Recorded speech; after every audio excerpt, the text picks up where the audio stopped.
La insolación. Horacio Quiroga. El cachorro Old salió por la puerta y atravesó el patio con paso recto y perezoso. Se detuvo en la linde del pasto, estiró al monte, entrecerrando los ojos, la nariz vibrátil y se sentó tranquilo. Veía la monótona llanura del Chaco, con sus alternativas de campo y monte, monte y campo, sin más color que el crema del pasto y el negro del monte. Este cerraba el horizonte a 200 metros, por 3 lados de la chacra. Hacia el oeste el campo se ensanchaba y extendía en abra, pero que la ineludible línea sombría enmarcaba a lo lejos. A esa hora temprana, el confín, ofuscante de luz a mediodía, adquiría reposada nitidez. No había una nube ni un soplo de viento. Bajo la calma del cielo plateado, el campo emanaba tónica frescura, que traía al alma pensativa, ante la certeza de otro día de seca, melancolías de mejor compensado trabajo. Milk, el padre del cachorro, cruzó a su vez el patio y se sentó al lado de aquel, con perezoso quejido de bienestar. Ambos permanecían inmóviles, pues aún no había moscas. Old, que miraba hacía rato la ventana del monte, observó: la mañana es fresca. Milk siguió la mirada del cachorro y quedó con la vista fija, parpadeando distraído. Después de un rato, dijo: en aquel árbol hay 2 halcones. Volvieron la vista indiferente a un buey que pasaba y continuaron mirando por costumbre las cosas. Entretanto el oriente comenzaba a empurpurarse en abanico y el horizonte había perdido ya su matinal precisión. Milk cruzó las patas delanteras y sintió leve dolor. Miró sus dedos sin moverse, decidiéndose por fin a olfatearlos. El día anterior se había sacado un pique y en recuerdo de lo que había sufrido lamió extensamente el dedo enfermo. No podía caminar, exclamó en conclusión. Old no comprendió a qué se refería. Milk agregó: hay muchos piques. Esta vez el cachorro comprendió y repuso por su cuenta después de largo rato: hay muchos piques. Uno y otro callaron de nuevo, convencidos. El sol salió y en el primer baño de luz, las pavas del monte lanzaron al aire puro el tumultuoso trompeteo de su charanga. Los perros, dorados al sol oblicuo, entornaron los ojos, dulcificando su molicie en beato pestañeo. Poco a poco la pareja aumentó con la llegada de los otros compañeros. Dick, el taciturno preferido; Prince, cuyo labio superior, partido por un coati, dejaba ver los dientes; e Isondú, de nombre indígena. Los 5 fox terriers, tendidos y muertos de bienestar, durmieron. Al cabo de unas horas irguieron la cabeza, por el lado opuesto del bizarro rancho de 2 pisos, el inferior de barro y el alto de madera, con corredores y baranda de chalet. Habían sentido los pasos de su dueño, que se detuvo un momento en la esquina del rancho y miró al sol, alto ya. Tenía aún la mirada muerta y el labio pendiente, tras su solitaria velada de whisky, más prolongada que las habituales. Mientras se lavaba, los perros se acercaron y le olfatearon las botas, meneando con pereza el rabo. Como las fieras amaestradas, los perros reconocen el menor indicio de borrachera en su amo. Se alejaron con lentitud a echarse de nuevo al sol, pero el calor creciente les hizo presto a abandonar aquel por la sombra de los corredores. El día avanzaba igual a los precedentes de todo ese mes, seco, límpido, con 14 horas de sol calcinante, que parecía mantener el cielo en fusión y que en un instante resquebrajaba la tierra mojada en costras blanquecinas. Mr. Jones fue a la chacra, miró el trabajo del día anterior y retornó al rancho. En toda esa mañana no hizo nada. Almorzó y subió a dormir la siesta. Los peones volvieron a las 2 a la carpición, no obstante la hora de fuego, pues los yuyos no dejaban el algodonal. Tras ellos fueron los perros, muy amigos del cultivo desde que el invierno pasado hubieron aprendido a disputar a los halcones los gusanos blancos que levantaba el arado. Cada perro se echó bajo un algodonero, acompañando con su jadeo los golpes sordos de la azada. Entretanto el calor crecía. En el paisaje silencioso y cegador de sol el aire vibraba a todos lados, dañando la vista. La tierra removida exhalaba vaho de horno, que los peones soportaban sobre la cabeza, envuelta hasta las orejas en el flotante pañuelo, con el mutismo de sus trabajos de chacra. Los perros cambiaban a cada rato de planta en procura de más fresca sombra. Tendíanse a lo largo, pero la fatiga los obligaba a sentarse sobre las patas traseras para respirar mejor. Reverberaba ahora delante de ellos un pequeño páramo de greda que ni siquiera habían intentado arar. Allí, el cachorro vio de pronto a Mr. Jones que lo miraba fijamente, sentado sobre un tronco. Old se puso de pie, meneando el rabo. Los otros se levantaron también, pero erizados. «Es el patrón», exclamó el cachorro, sorprendido de la actitud de aquellos. «No, no lo es», replicó Dick. Los 4 perros estaban juntos gruñendo sordamente, sin apartar los ojos de Mr. Jones, que continuaba inmóvil mirándolos. El cachorro, incrédulo, fue a avanzar, pero Prince le mostró los dientes. «No, no es él, es la muerte». El cachorro se erizó de miedo y retrocedió al grupo. «¿Es el patrón muerto?», preguntó ansiosamente. Los otros, sin responderle, rompieron a ladrar con furia, siempre en actitud temerosa, pero Mr. Jones se desvanecía ya en el aire ondulante. Al oír los ladridos, los peones habían levantado la vista, sin distinguir nada. Giraron la cabeza para ver si había entrado algún caballo a la chacra y se doblaron de nuevo. Los fox terriers volvieron al paso al rancho. El cachorro, erizado aún, se adelantaba y retrocedía con cortos trotes nerviosos, y supo de la experiencia de sus compañeros que cuando una cosa va a morir, aparece antes. «¿Y cómo saben que ese que vimos no era el patrón vivo?», preguntó. «Porque no era él», le respondieron displicentes. Luego la muerte y con ella el cambio de dueño, las miserias, las patadas, estaba sobre ellos. Pasaron el resto de la tarde al lado de su patrón, sombríos y alerta. Al menor ruido gruñían, sin saber hacia dónde. Mr. Jones se sentía satisfecho de su guardiana inquietud. Por fin el sol se hundió tras el negro palmar del arroyo, y en la calma de la noche plateada los perros se estacionaron alrededor del rancho, en cuyo piso alto Mr. Jones recomendaba su velada de whisky. A medianoche oyeron sus pasos, luego la doble caída de las botas en el piso de tablas, y la luz se apagó.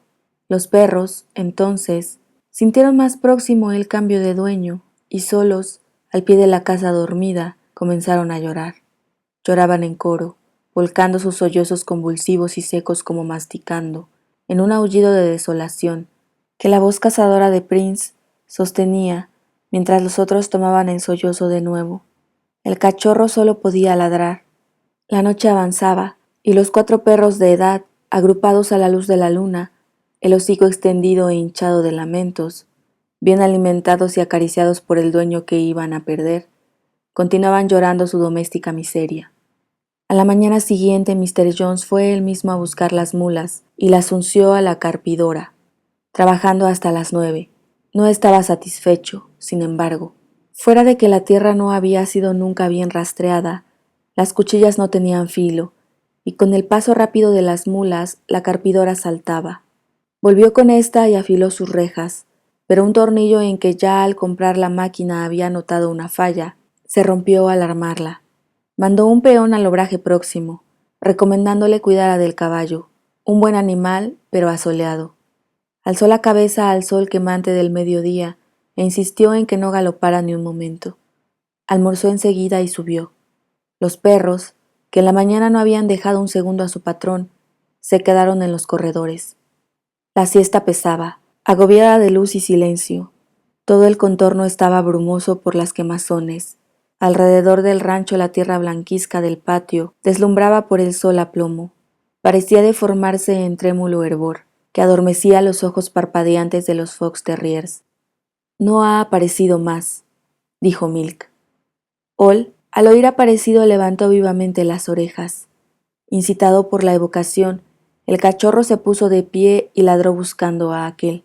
Al rato cayó, entregándose con sus compañeros a su defensiva cacería de moscas. «Y no vino más», agregó Isondú. «Había una lagartija bajo el raigón», recordó por primera vez Prince. Una gallina, el pico abierto y las alas apartadas del cuerpo, cruzó el patio incandescente con un pesado trote de calor. Prince la siguió perezosamente con la vista y saltó de golpe. «¡Viene otra vez!», gritó. Por el norte del patio avanzaba solo el caballo en el que había ido el peón. Los perros se arquearon sobre las patas. ladrando con prudente furia a la muerte que se acercaba. El animal caminaba con la cabeza baja, aparentemente indeciso sobre el rumbo que debía seguir. Al pasar frente al rancho dio unos cuantos pasos en dirección al pozo y se desvaneció progresivamente en la cruda luz. Mr. Jones bajó. No tenía sueño. Disponíase a proseguir el montaje de la carpidora, cuando vio llegar inesperadamente al peón a caballo. A pesar de su orden, tenía que haber galopado para volver a esa hora.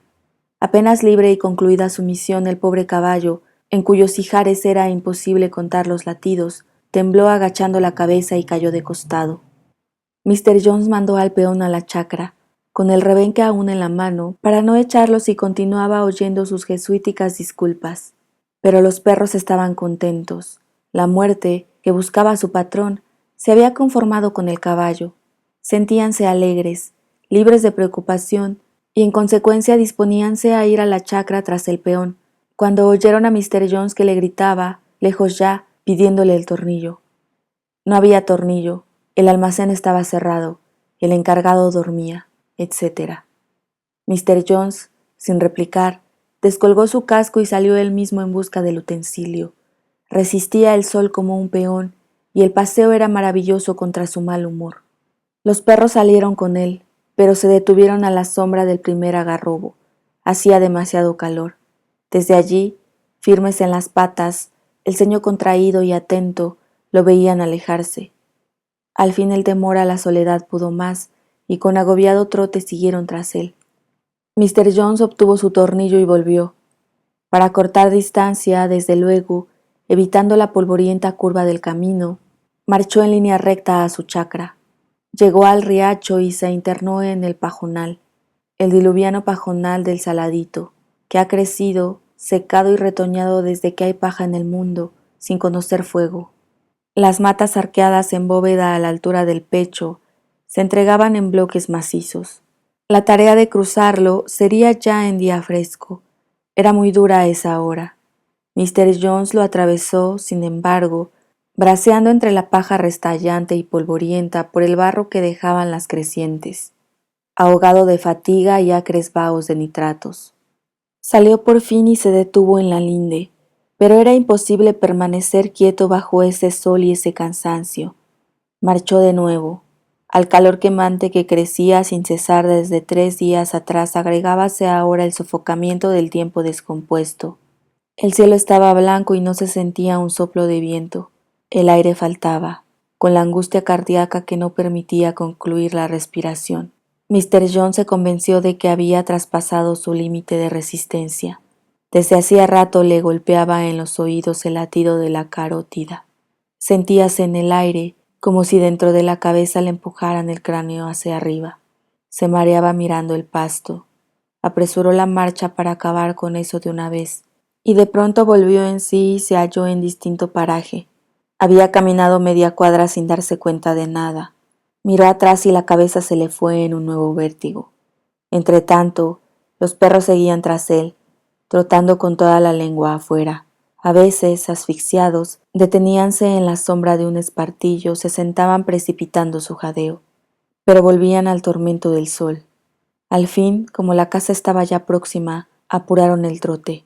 Fue en ese momento cuando Old, que iba adelante, vio tras el alambrado de la chacra a Mr. Jones, vestido de blanco, que caminaba hacia ellos. El cachorro, con súbito recuerdo, volvió la cabeza a su patrón y confrontó. ¡La muerte! ¡La muerte! Aulló. Los otros lo habían visto también y ladraban erizados. Vieron que Mr. Jones atravesaba el alambrado y un instante creyeron que se iba a equivocar, pero al llegar a 100 metros se detuvo, miró el grupo con sus ojos celestes y marchó adelante. —¡Que no camine ligero el patrón! —exclamó Prince. —Va a tropezar con él —aullaron todos. En efecto, el otro, tras breve vacilación, había avanzado, pero no directamente sobre ellos, como antes, sino en línea oblicua y en apariencia errónea, pero que debía llevarlo justo al encuentro de Mr. Jones. Los perros comprendieron que esta vez todo concluía, porque su patrón continuaba caminando a igual paso como un autómata, sin darse cuenta de nada. El otro llegaba ya. Los perros hundieron el rabo y corrieron de costado, aullando. Pasó un segundo y el encuentro se produjo. Mr. Jones giró sobre sí mismo y se desplomó. Los peones, que lo vieron caer, lo llevaron a prisa al rancho, pero fue inútil toda el agua. Murió sin volver en sí. Mr. Moore, su hermano materno, fue allá desde Buenos Aires. Estuvo 1 hora en la chacra y en 4 días liquidó todo, volviéndose enseguida al sur. Los indios se repartieron los perros, que vivieron en adelante flacos y sarnosos, e iban todas las noches, con hambriento sigilo, a robar espigas de maíz en las chacras ajenas.